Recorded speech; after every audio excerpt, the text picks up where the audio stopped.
กิโน่โอ้ยงามแต่เนาะพระถาดอะไรฮะถาด150โอ้50เลย50พอไม่ใหญ่นะคะมาง่ายได้3จะได้มากก็ได้โอ้ได้จะเก็บเทอละโตเออเอ้ยแมนก็เมาแล้วไปไต่เนาะพนัดหน่อยไปใต้หน่อยไปไต่เอียนพี่น้องเอียนเห็นว่าเอียนโอ้เอียนปลาดุกปลาคอใหญ่โอ้ขนาดกระแตกระหอกกระแตกระหอกพี่น้องเอ้ยอึ่งไข่พี่น้องเอ้ยกูได้หมักเนาะอันนี้อึ่งเผาอันนี้อึ่งย่างพี่น้องโอ้มันหอมกอด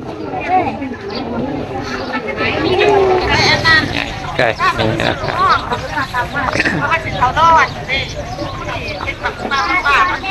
มาซื้อ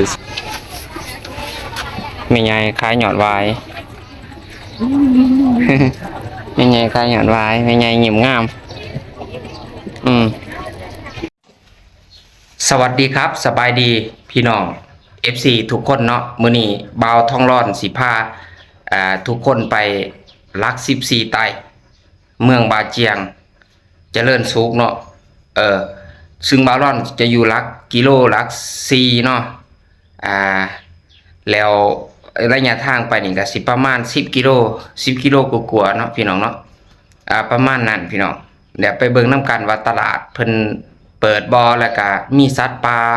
มีอาหารการกินหลายบ่พี่น้องเพราะว่าเป็นตลาดชุมชนที่คับค้านหนาแน่นพอสมควรเนาะพี่น้องเนาะแต่ว่ามื้อนี้นี่สิไปถ่ายบรรยากาศให้เบิ่งว่าเป็นแนวไรเนาะพี่น้องเนาะไปเบิ่งนำกันเลย Let's go พี่น้อง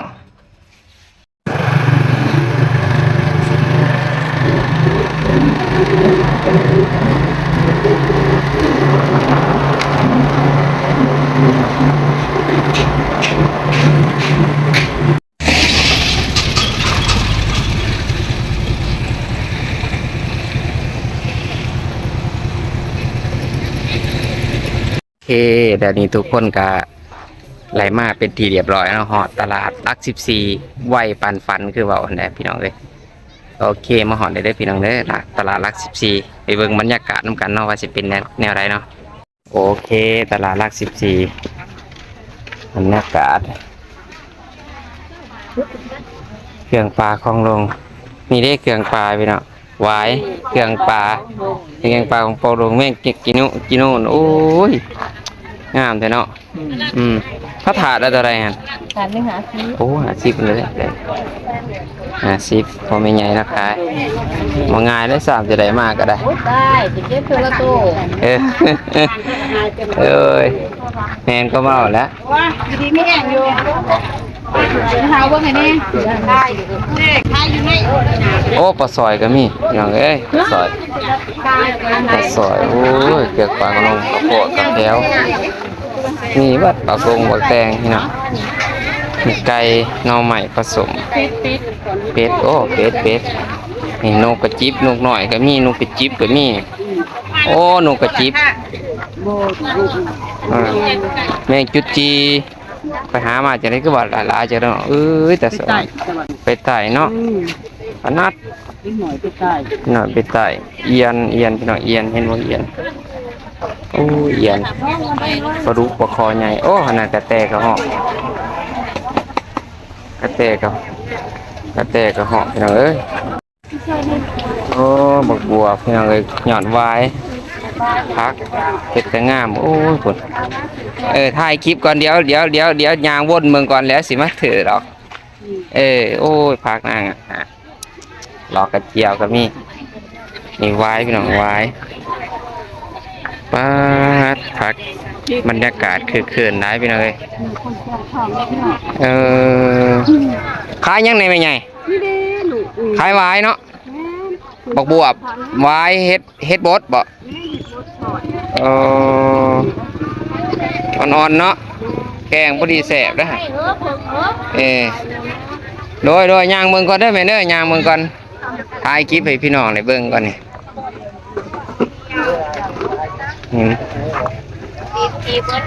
นี่กระหอกพี่น้องกระหอกแรงโมเมนต์กระหอกร้อนคือหนังกระหอกแรงอันนี้ โอ้ยเอียน เรียนยังไม่ตรง โอ้สมาพี่ดึกแต่ใหญ่แท้ใหญ่ว่าใหญ่จนเหลืองจนคือว่ามันสิอยู่หลายปีมาแล้วนะแต้มป้าเอียนพี่น้องเอียนครบไอ้ขาครับไอ้ขาคนงามอีก กบเหลี่ยงไม่กบธรรมศาสตร์ ครบหน้า นี่มันโรดเสีย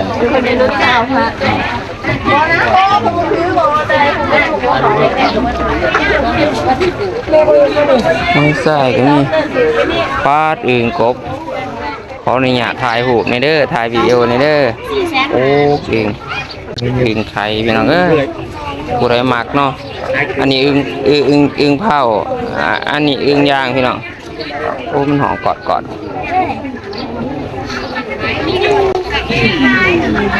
ไปใส่เดเมียก่อยมาแล้วบ่ไปใส่โอ้คุณถ่ายคลิปอยู่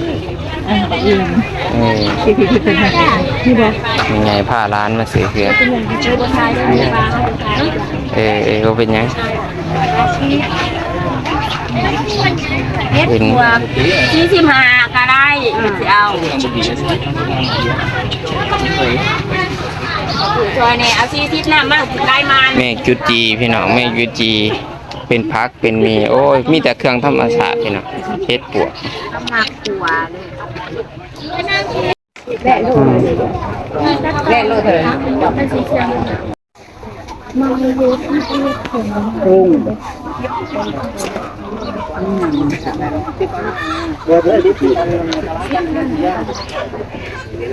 เทศกุ้งแล้วสดอยู่ใสพี่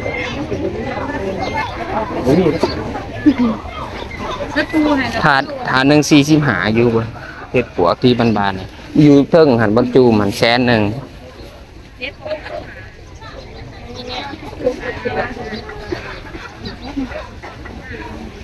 ตอนนี้เขาจะเดินเก็บเขาใครจะเป็นข้าม จังว่า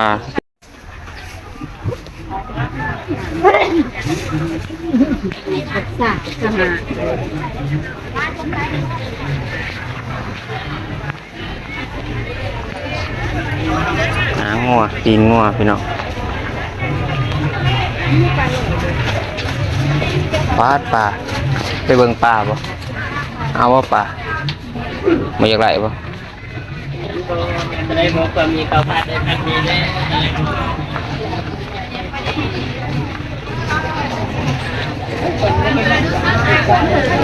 ถ้าเปลี่ยนโซนนี้ปลาเปลี่ยน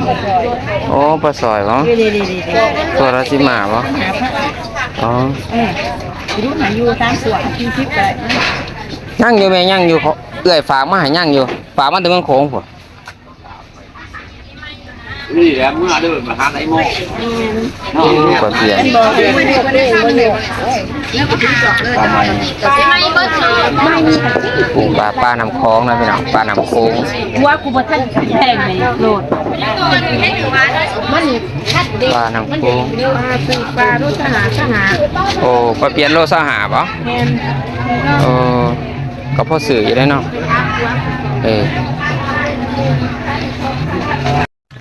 บักแตงพี่น้องได้กินกับโพดอยู่ข้าวโพดนี่น้ำหวานกัน เอ๊ะมันเป็นเครื่องหวานน่ะ แม่น ปลาย่อนยังก็เอิ้นไก่ มายกมา ฮะ เป็นย้อนว่าเห็นอะไรปกติ ปลาย่อนที่ตัวเฮ็ดปลากระแตนบ่ ฮะอะไรแม่ ปลาย่อนยังว่าเอิ้นปลาย่อนลายปลาย่อนหยวก ขาวตัว15คือว่ายังบ่ได้ขายนั่ง กล้วยหลายเลยไก่กล้วยโอ้มองใหม่ธรรมศาสตร์นี่มองใหม่ธรรมศาสตร์บักข้อแล่นบักไฟพี่น้อง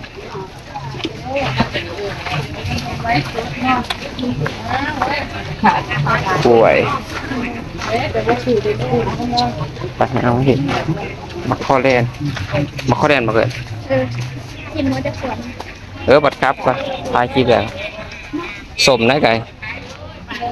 คือโทรอ่านกับว่านโอ้บักเรือ ปลากระเต่ากล้วยมายังเฮ้ยนี่สื่อโอ้ปลาปาก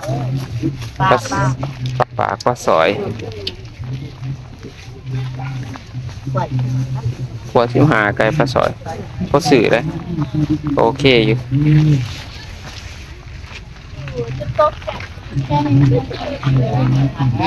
บอนขายเครื่องขายของก็มีพี่น้อง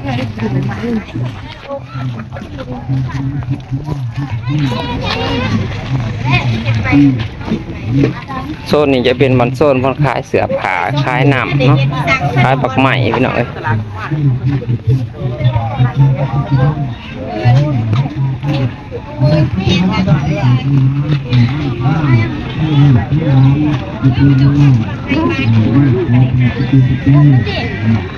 มักใหม่บักแตงส่วนสมาธิที่คุณพระเจ้าผู้เด็กอยู่ในงานได้เป็นเด็กเป็นตัวเป็นพระผู้เด็กนี้เป็นพระผู้เด็กที่ได้ครับขึ้นที่ว่าพระเจ้าเป็นมาแล้วและที่ไว้อันแต่อันนี้ต่างๆนี้เด็กยังต่างๆ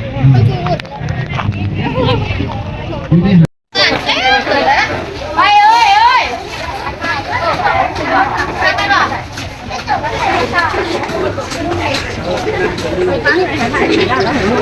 โอ้แม่ใหญ่เนาะขาย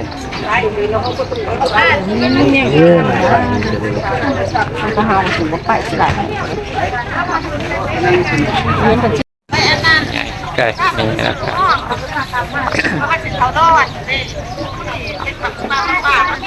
มาซื้อซอยมีไงมีไงหอมตะกี้เราไปขายยังไงได้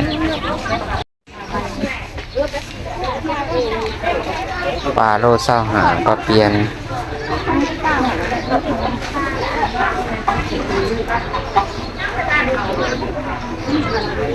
ถูกกระปาก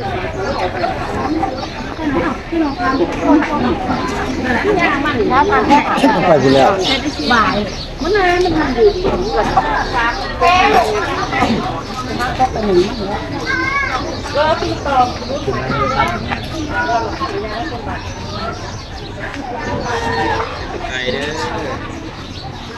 ไก่เป็ดใช่ค่ะว่าจะดีสื่อบุคอแลนด์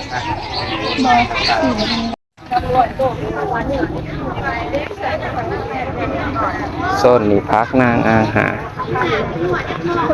เอาไหมคือบักแตงแน่เอา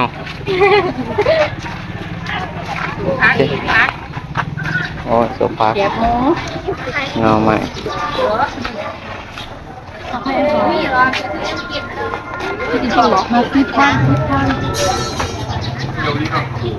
เครื่องอยู่ของจริง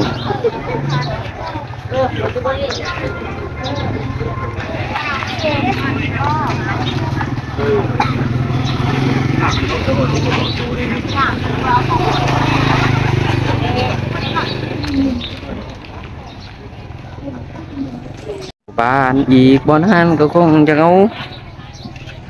ขายได้ไหมคะโอ้ไม่พอหรอกไม่ไงขายหยอดวายไม่ไงขายหยอดวายไม่ไงหยิบงามไม่ไงหยิบงาม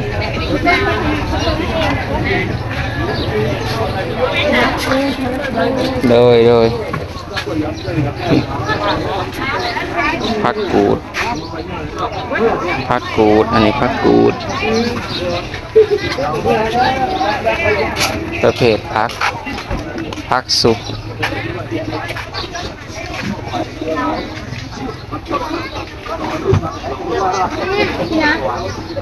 ใช่ช่วงนี้ได้หนามพี่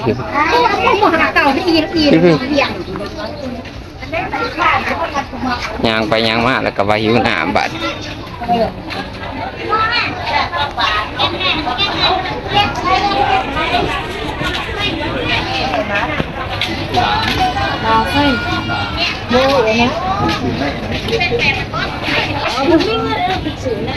ได้หนามโมเสือไหม ใจายให้หน่อย นี่ก็คือบรรยากาศอยู่ในตลาดหลัก14ไต่นะพี่น้องเนาะบรรยากาศตลาดอยู่ในหลัก14ไต่ก็สิประมาณนี้พี่น้องยางสื่อเครื่อง หน้าไปดูเด้อย างถ่ายคลิปให้พี่น้องได้เห็นเลย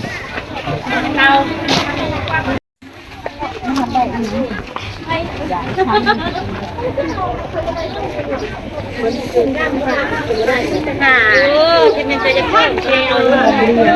างเดี๋ยวมันไปเฮ้ยคือคอมเมนต์มาคอมเมนต์ดูไม่รับมาโจม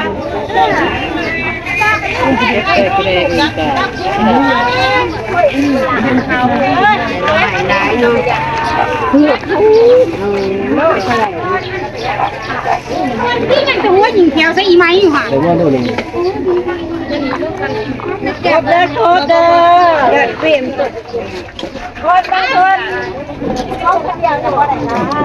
นี่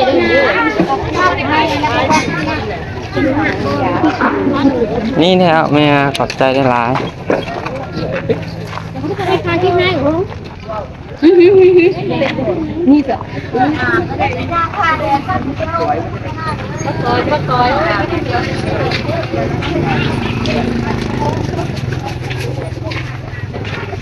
กล้วยหวีเท่าไหร่บ่ถึงถ้ามีแต่8สื่อศีลสื่อไข่สื่ออึงสื่อแนวอยู่แนวกินเช้าไก่แก้วสื่อบักเรือกับผักยาหาง ตอนนี้ก็เอากำลังสิกลับนะพี่น้องถือว่าถ่ายบรรยากาศหลัก14ไปเบิ่งพี่น้องแล้วพบกันคลิปหน้าเด้อพี่น้องเด้อพบกันคลิปหน้าได้ซ้ำนี่มาตลาดหลัก14 โอ้ยได้เท่านั้นนี่กับผักผักมีสีส้มพี่น้องโอเคเอาเสียได้ปิดคลิปไปแต่เพียงสมีเนาะคลิปหน้าเจอกันใหม่เนาะพี่น้องเนาะขอบใจฝากกดไลค์กดแชร์หน่อยเด้อพี่น้องเด้อ